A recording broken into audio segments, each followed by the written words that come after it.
Hello, my fellow teachers.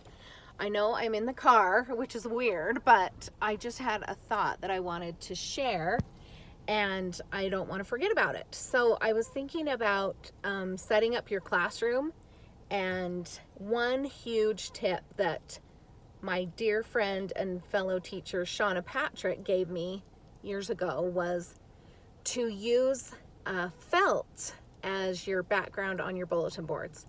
You can buy it by the yard at like Hobby Lobby. She taught me that, I think it was my second year of teaching, and I invested in the felt back then and used it every year. Like, it never fades, it doesn't rip, it doesn't wrinkle like regular paper does. So that is a huge tip I have.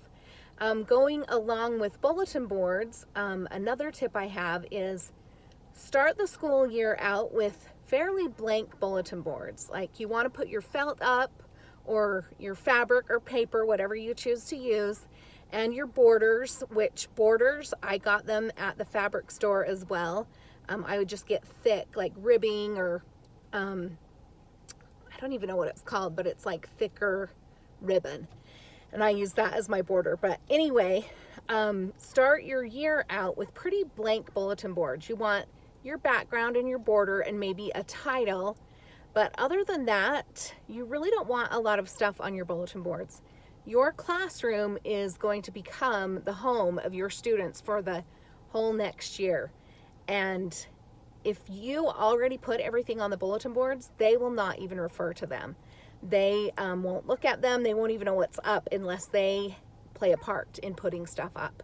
So I think it's really fun to start the year with fairly blank bulletin boards and then let your students add to the bulletin board. Even if it's a teacher prepared bulletin board, if you hang it up in front of them and say, oh, here is a writing tip, I'm going to hang it up right here. Or we made this anchor chart, I'm going to hang it up right here. Then the kids can refer to the stuff on the walls. There's research to prove that stuff that's hanging on the walls, when kids get there, that they had nothing to do with, they never even look at.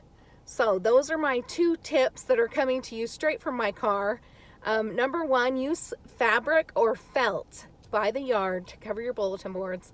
And number two, start your year off with pretty blank bulletin boards. Okay, it's summer, I'm loving it. Have a great day. Cheers to being a teacher. Make it a great day and go out and change the world.